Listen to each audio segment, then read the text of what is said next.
What up, everybody? Finally got around to watching Fury. I think the movie was made in 2016. Brad Pitt, Shia LaBeouf, and the one and only John Bernthal. I have seen this movie. I saw it when it came out, but I really didn't remember much of the whole movie. Didn't know if there was a good or a bad thing. So I really wanted to watch it again. And here are my thoughts on it. Starting off the positives first, it is an entertaining movie. The pacing is really good. The cinematography is really good. The battle scenes are really good. There is a lot of blood and gore to be had here. Some of the performances are good. Some of the performances I didn't really care for. I'll get to that in a second. Um, yeah, the dialogue was good. I think it could have been better. I've seen better horror. Oh my god, better war movies. But what stood out to me the most was David Ayer's cinematography. Really, I did like the characters, and like I said, not all of them. But the cinematography and the violence, really, I was pretty engaged for most of the movie. I would say pretty much all of it. Like I said, it has a good pacing, and yeah, that's kind of really all the good I have to say about it. I don't hate this movie. I don't think it's a bad movie. I think it's good, but there is a lot of problems that keep it from being, perfect. Not even perfect, just better than good. Unfortunately, I'm not the biggest Brad Pitt fan. I never have been. Brad Pitt and Johnny Depp, I've never really cared for. There's only one movie that I like either of them in.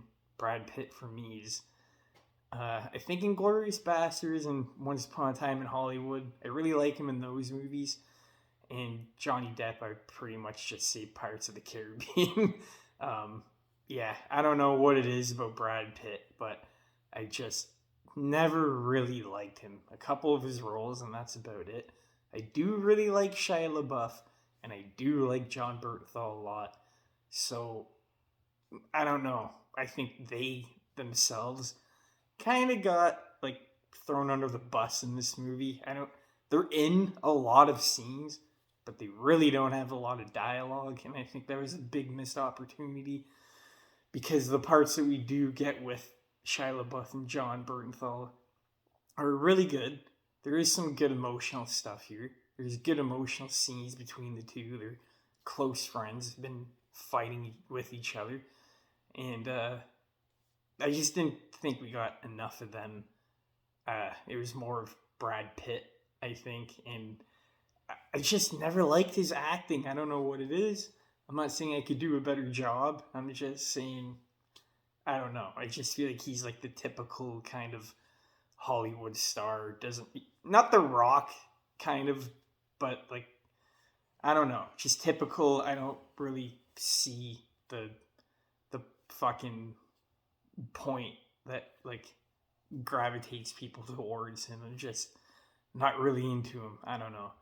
But the other two, I really enjoy them as actors. But yet again, they were kind of underutilized here. I think. Um, the other kid that plays in the movie does a great job. This movie's been out for a while. I was saying he's spoiling it, but I really like the ending. I like how the movie ends. I liked how the final battle went down. I think that was really well done. And the kid gets away at the end. Other like no one else does. Everyone else dies, and the movie just ends there. There's no like extra bullshit after showing you, what he's doing after he gets away, if he stays there or not.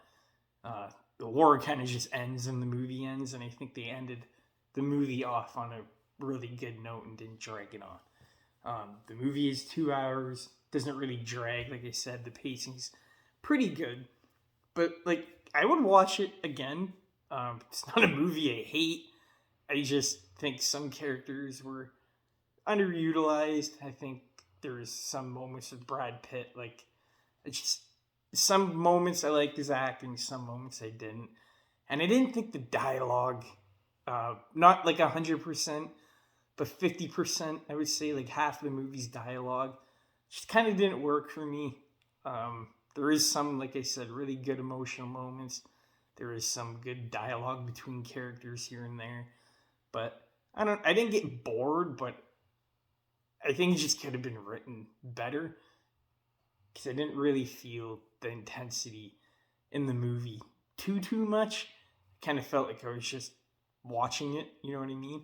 When I watch like Saving Private Ryan or 1917 or Hacksaw Ridge, I'm emotionally invested in those characters, and I don't really want the movie to end. Here, I didn't really care too much about the characters just because the way they were written.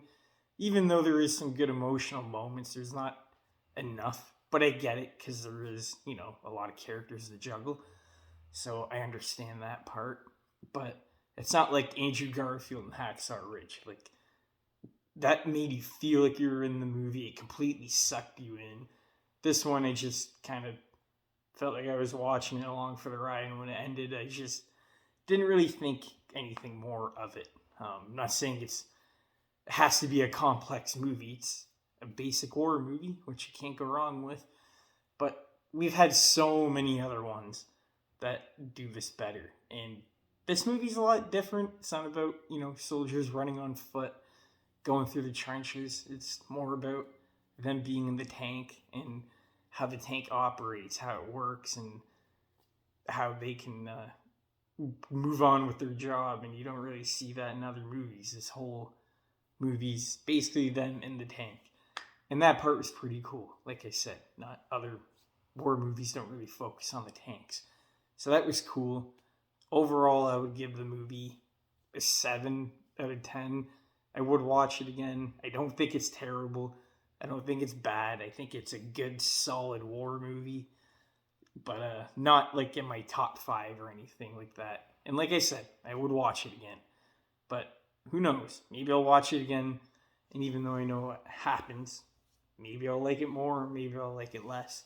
But I'll give it some time, wait for some time to pass, and I'll watch it again. I wasn't in a bitchy mood or anything. I know sometimes that can kind of ruin your experience, but I don't know. We'll see what happens.